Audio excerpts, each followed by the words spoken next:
Hello Huntsville is proud to partner with Tony with T-Mill in the Morning. Tony T-Mill on 94.1 WHRP.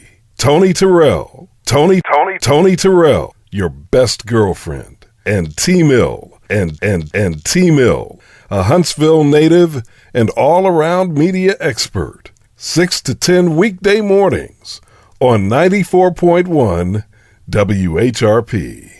And she puts this record on. The first thing I hear is, wop, bop, baloo, bop, bop, bop, bop, tutti frutti. And it was Little Richard for the first time in my life. And I'm like, what is this? Hello, Huntsville. I'm Cynthia Joyner. Welcome to another edition of this podcast about all things Huntsville. Today, I'm with Microwave Dave. He's a local music legend.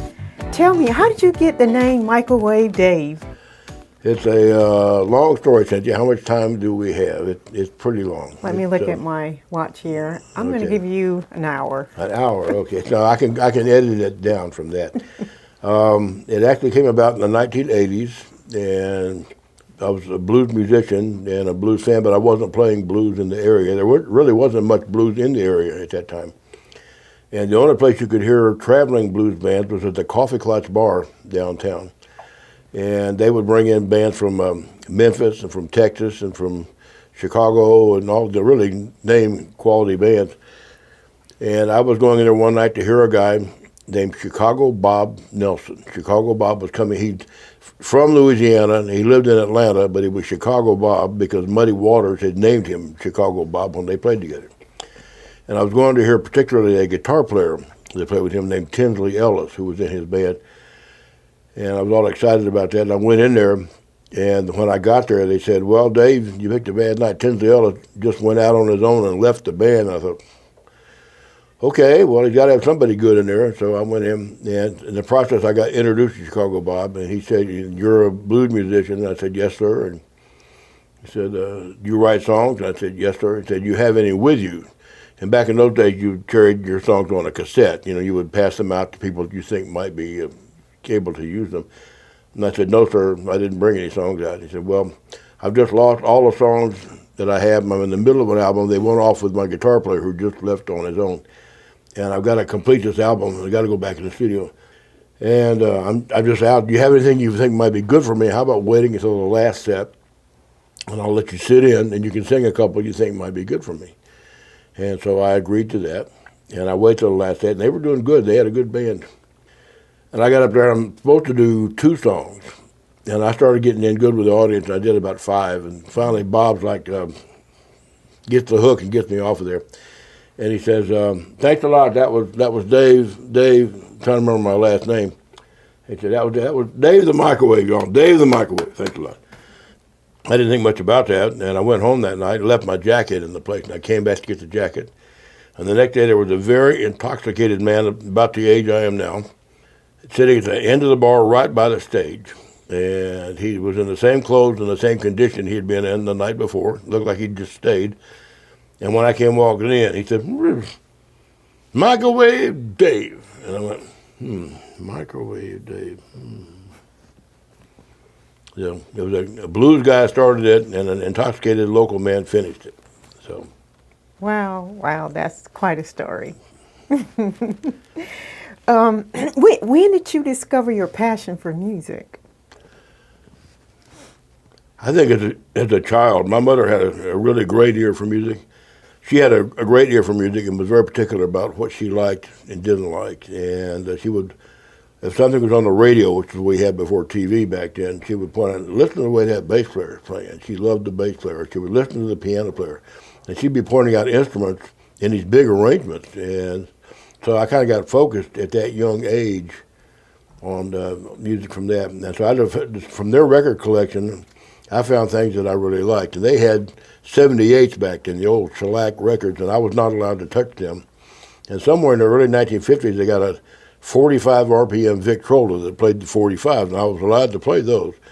And one of the first things that I got to play was a box set of Les Paul records. Les Paul was really being very inventive and was pushing the envelope on how music was played.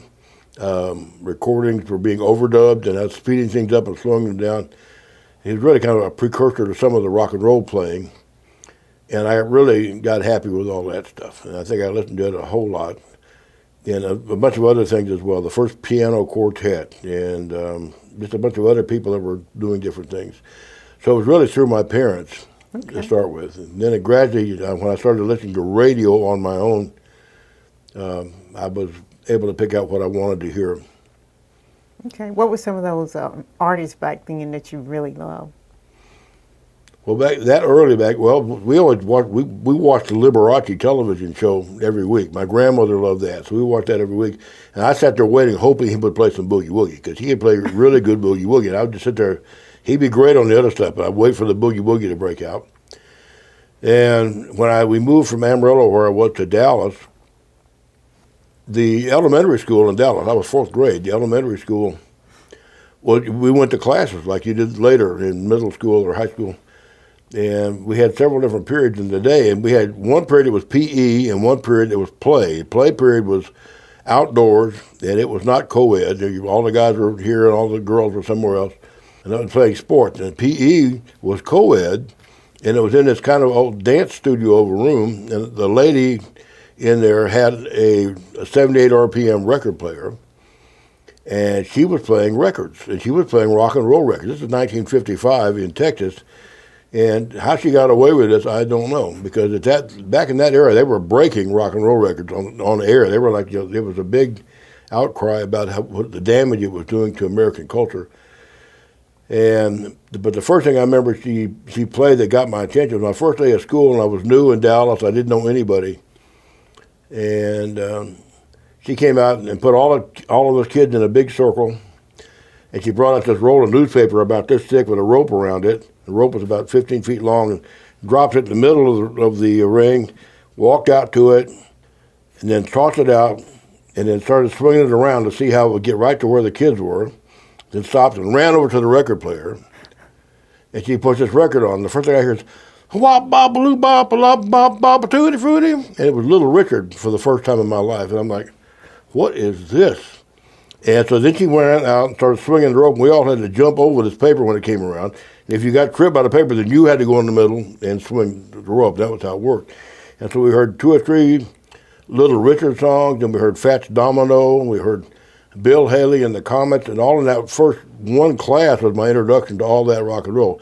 I had seen Elvis Presley on television, but he was just kind of a big phenomenon, really. I couldn't identify with it. But hearing the music from the people who created it, the original artists, the African-American artists that really put it out there for the first time with all that feeling and all that skill and all that just verve for the music, that's what really got my attention. And I was kind of hooked from there on. Wow. So you mentioned school, so tell me a little bit about your high school experience. Like, what was that like? Well, I started high school in Houston. I was in Houston, and I had started playing music in the school bands. And I got my first little job playing a little combo sometimes. I was drumming back then. And playing some like country club, what used to be like cotillion dances, social society dances for young people. And we would play those kind of things, very sedate, quiet music. And when I got to high school, I had this great band director. In the 10th grade, I was playing French horn in the school band. And he said, "Gallagher," he said, "I'm taking you off of French horn for football season." Yes, sir. What am I going to? I thought he was going to maybe march around with a baton or something. He said, "No, I'm putting you in the drum section." And I said, "Okay, great." And he put me on the bass drum. I was the bass drummer for the whole marching band. And he liked my rhythm, is what it was. I didn't know this at the time. So I marched all through all the halftime shows and played all the things, all the parades in Houston. Parades are long in Houston. You have a very long Main Street, and it's like you got there and march all day long. So I did that. And I guess it was about a month or two into that, he came and said, "Gallagher, how would you like to get out of PE and be in the orchestra?" And I thought, wow, I could be in 2 music, I could have band and orchestra. And say, "Yes, sir." So he got me in. I got out of PE, which was fine, and I got band and orchestra. So then while I was in orchestra, he had me playing French horn, but then he also had me playing timpani, the kettle drum, because I could hear the pitches and tune them. They had a guy that could play them really well, but he couldn't hear the pitches, and I could get back there and tune them. So I was going back and forth. And then he said, "Are you available on Sundays?" I said, "Well, I'm delivering a newspaper Sunday morning, and then I'm available." He said, "Okay." We have a thing we're playing for the Houston Oilers football games. We're playing on the track at the stadium for the drill team. And we'll play all the home games this year. And it was a Dixieland band. So I played drums in that band, watching these, back then that was the American Football League, it was the second year. And we were like about here to your other office door away from the players. It was very close. And that action was very hard out on the field at that time. So we got to see all that, and we got to play all that stuff. So he got me into all those things. And then he said, if I can get you out of one of your academic, would you like to be in the chorus? And I thought, 3 music classes in a day. And then my family moved to Atlanta, and that was the end of all that.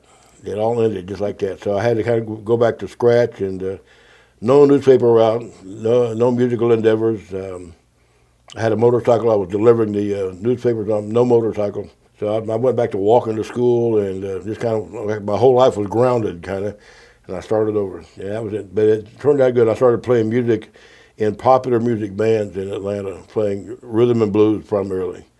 And then we did a Beatle act in 1964 that got booked several different times. Wound up playing with the Atlanta Pops Orchestra that summer, because Beatles were hugely popular at that time. So that was really how that developed all the way through high school. Okay. You mentioned Little Richard. Did you ever get to see him perform? Not in person, no. I saw him on TV. I know a bunch of guys over in the Muscle Shoals area who played with him. So I've got all the Little Richard stories in the world, but I never got to see him in person. I did attend his burial service when they had it here at Oakwood, when he passed away, and he came back to Oakwood to be buried in Huntsville. I did attend that. But I never got to see him perform in person.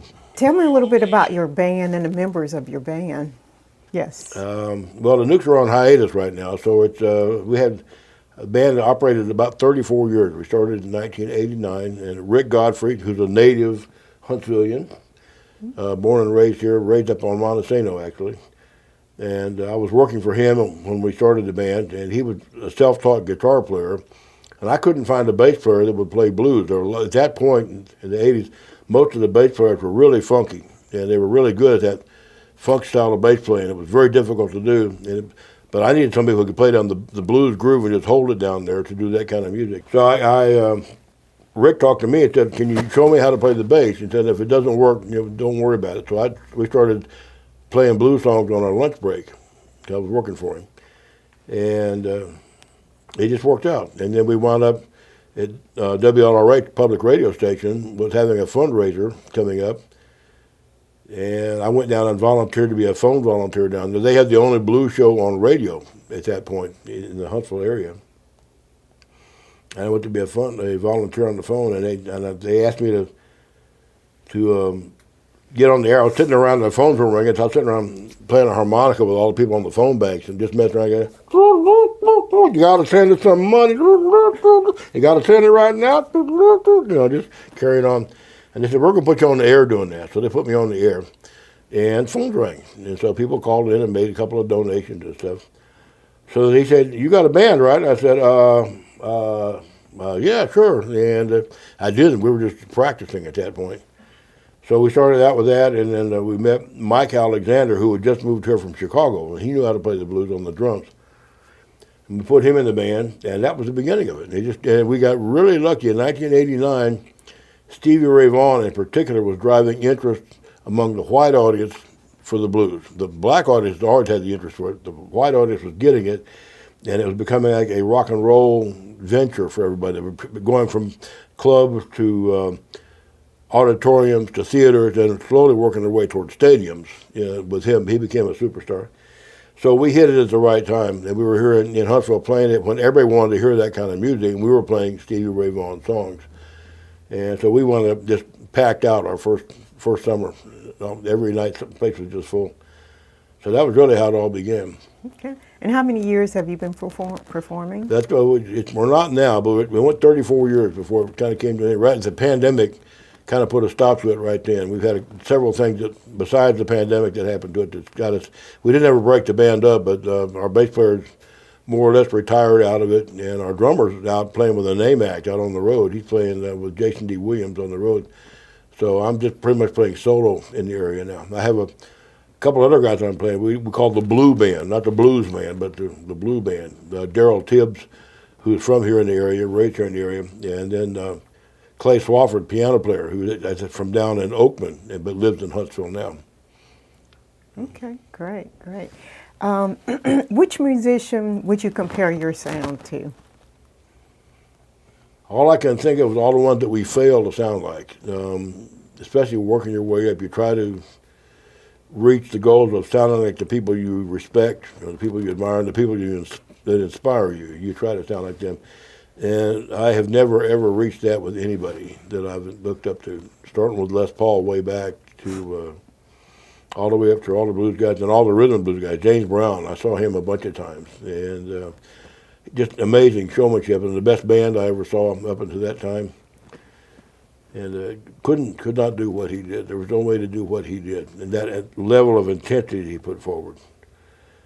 So, for me, it's an endless search to try to do that. But on the other hand, you have to be what you are. You can't really try to be an assimilation of somebody else. You have to be what you are, and so sooner or later you learn to live with that. And if it makes people happy, you're doing your job right.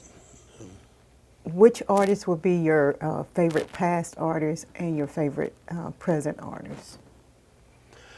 I don't think, Cynthia, it's fair for me to say what my favorites are. I have a harder time at this age having favorites than I've ever had. People ask me, what's your favorite dessert? And I'm going like, oh, gee, they're all good, and I don't know.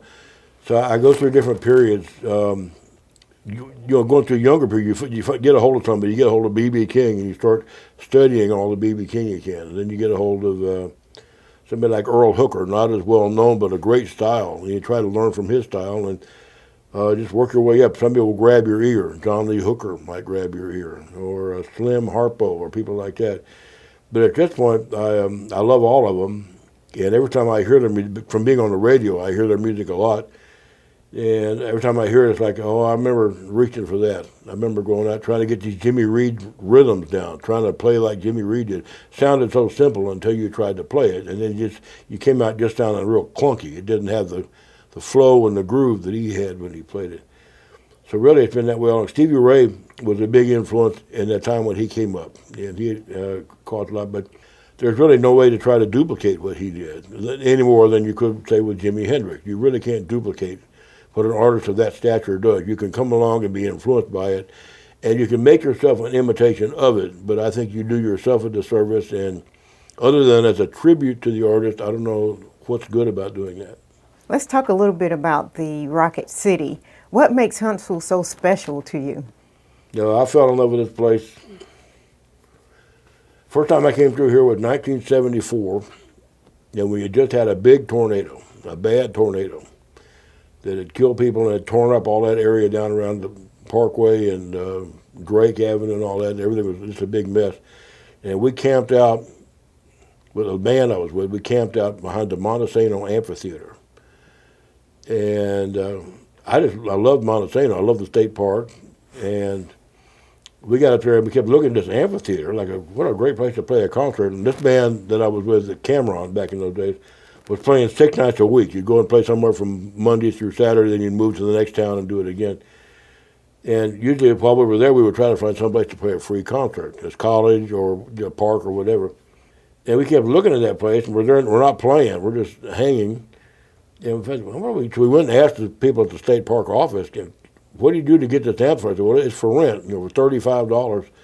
And so we got together, and between all of us, we came up with $35 and rented it for that Sunday. And so we started playing that Sunday. I don't remember what time it was. We started playing. And back in that era, communication, there was no announcement, there were no posters, there was no nothing. We just started making noise.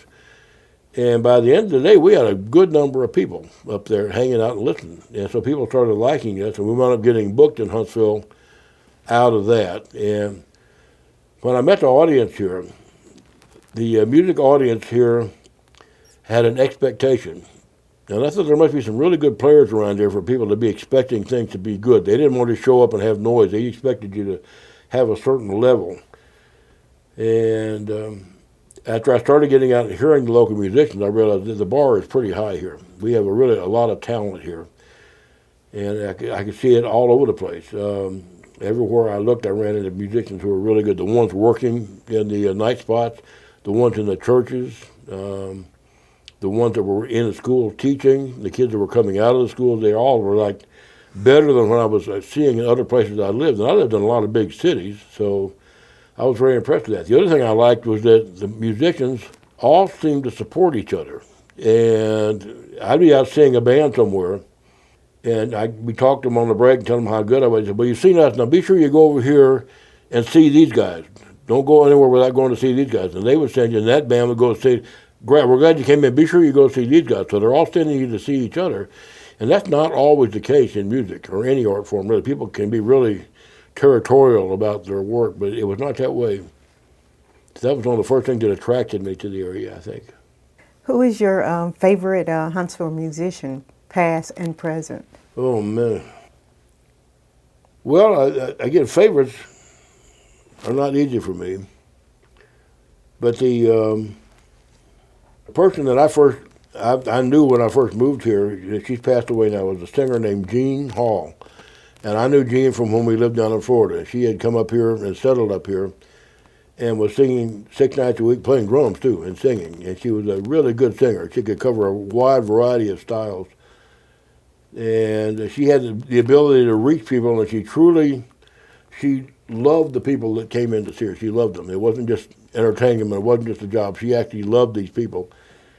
And I have a story I always tell on her that happened down in Florida, where she was, we were backing her up and doing about a 40-minute set. We came out and did a couple of maybe 10 minutes worth of instrumentals before she came out. And while we're doing our instrumentals, on a very quiet weeknight, this one man walked in, and the stage is behind the bar in this venue. And he walked in, he looked up at us, and kind of blows us off, sits down, orders a drink. He's by himself at the bar, nobody else is there. And he listened a little bit and had his drink, and then asked for the check, and he's getting ready to leave, and then Jean Hall comes out to sing.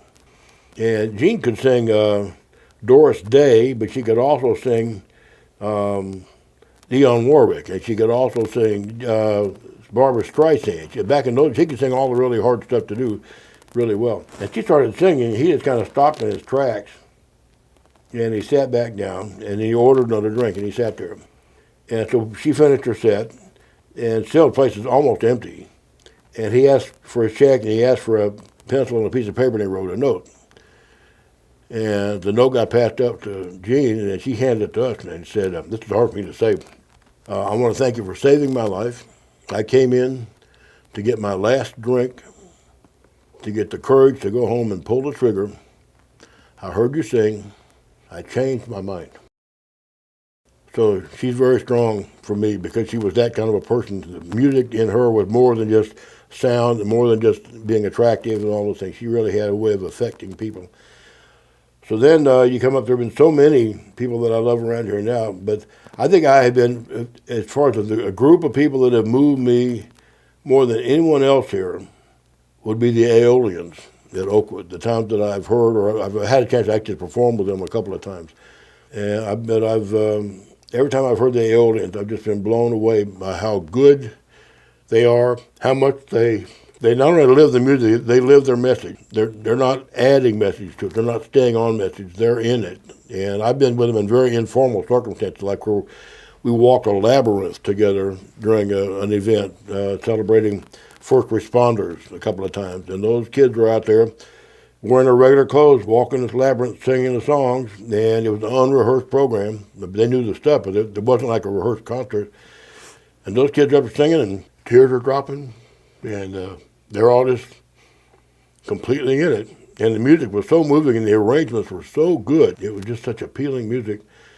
And so I think that's probably my favorite group out of the area, out of everywhere I've been. And another one that's kind of different that I watched grow up from being a young person in town, and she grew up into being a full-fledged opera singer. I used to see her in church when she was about 15 or 16, and her voice kept getting bigger and kept getting bigger and kept getting bigger and kept getting bigger. And she finally got to where she could just about drown out the entire church choir all by herself. I don't know anything about opera, but this has got to be an awfully good voice. And she finally came out from here, from private lessons here, and went to Juilliard on the Beverly Sills Scholarship. She won the Beverly Sills Scholarship, which is very big in opera. Seeing her grow into that, I'm sitting here, I blank out on her name, and that was really stupid, but I am. She and some other people started the Twickenham Fest, which is a classical music festival that we had here, bringing in world-class talent to play for everybody for free. You put them on, and people all around could come for free. So I can't believe I can't think of her name. This is really stupid. What is your assessment of the Huntsville music scene when it comes to concerts like Jazz in the Park, the Old School Festival?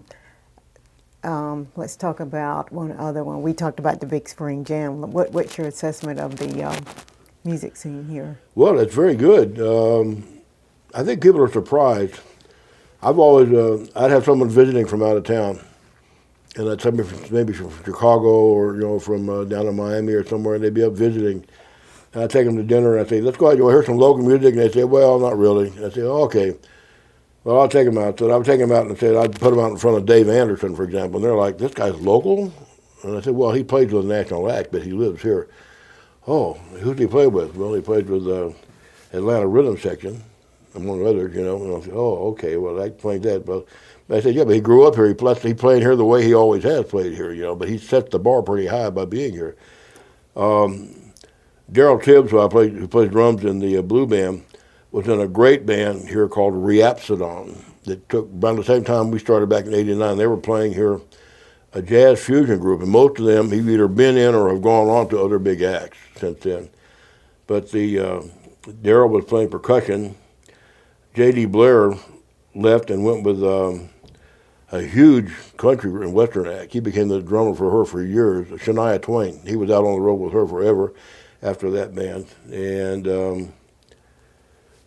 another one from here is Rick Ward, is with the Ohio Players now. He's been with them for a long time. They all came out of that one band here in the area, and so they were a great band to go see. I've never been able to come up short for good music in this town, and the concert thing that they put on, the Monday night concerts in the park have been really good. Panoply used to be really great for bringing in local music primarily, and then they got later on. They started trying to book out of town talent, and they began to be a ticketed event at that point. It kind of changed the people who could afford to go see it, but it was still a lot of great performances by local artists at Panoply was over there good. And then Big Spring Jam raised the ante for everybody by having national acts. The Allman Brothers Band came in to play that. Just all kinds of major stars came in. We've never been short on good music here, and people that are willing to support it. That's the other thing. The audience here in town is really strong, and I watch the audience age. I mean, I'm 77 now, so when I got here, I was in my 40s, I guess, and I watched people come up, 20 years younger than me, come up and graduate and become the guys who are doing most of the business and doing most of the playing, and then their children have come up, and I watch it repeat and repeat and repeat. And a lot of them will find somewhere else to go, and they'll move to a big media center or a big music center. But a lot of them stay here and keep adding to what happens here. There's something about living here, I think, that holds people in the place. Tell me a little bit about Microwave Day. Yeah, one of the major surprises of my life. Yeah, it was a dear friend of mine who I met when I first came through here, playing here in the 70s, Allison Lewis, who's still here, came up with the idea for this at one point. And I think the idea was just to have a one-day concert, because I've always gone and played all the benefits and things that I can. I just believe in that. It's if you can go help a cause or help a person that's struggling or whatever, why shouldn't you apply your music to this? And I've always enjoyed that aspect of it. So I've always done that. She said, well, we ought to do a concert for you because you're always doing that. I said, well, I'm doing fine. I'm not struggling with anything. She said, well, we ought to just do it just to do it. So she started it, and then it got out of hand. A bunch of other people got involved, and they got just more and more people having a big concert. And they started asking me, well, who would you want to play at this if we had a concert? And I said, well, just these local musicians. Let's make it a local musicians festival if we can do that.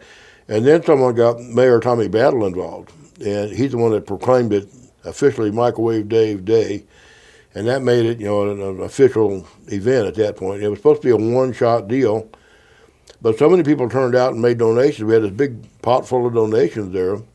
They said, well, what if we start a foundation to do what you guys do? We've always gone into schools and played.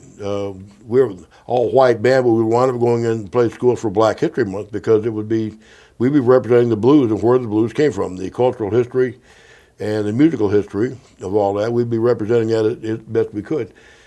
And so we've always gone into school for one thing or another just to go play.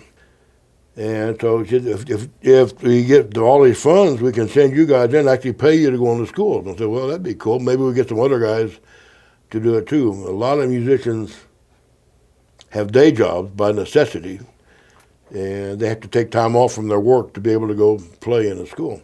So that's really what it all began with. And so when we had the second year, even more donations came in. And so by that point, they got the foundation started, and it became a 501c3, or 3C, I think it is, tax-exempt, charitable donation thing.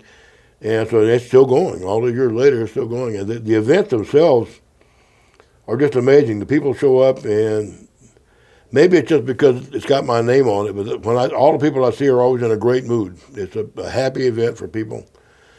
And I get to see a lot of musicians that I really love around here, and they're up playing, sometimes with their own groups. Sometimes they're being mixed together in jams and things like that, and that for me is really special. But it's I really wish everybody could have a day with their name on it and be treated like that. It was it really swells your head up a bit, but it also swells up your heart.